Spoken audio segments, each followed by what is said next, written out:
चिखलीजवळील शासकीय गोदामात साठवलेल्या साखरेच्या पोत्यांवर उंदरांची विष्ठा, धूळ आणि पान गुटख्यांच्या थुंकीचे डाग आढळल्याचा धक्कादायक प्रकार समोर आला आहे।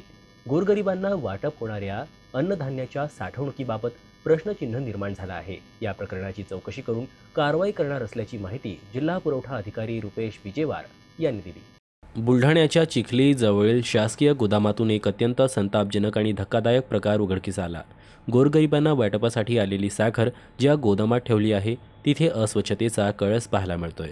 साखरेच्या पोत्यांवर अक्षरशः उंदरांची विष्ठा, धुळीचे साम्राज्य एवढेच नाही तर याच साखरेच्या पोत्यांवर पान गुटखा खाऊन थुंकल्याचंही समोर आलं होतं। आता या प्रकरणात चौकशी करून कारवाई करू असं जिल्हा पुरवठा अधिकारी रुपेश बिजेवार यांनी सांगितलंय।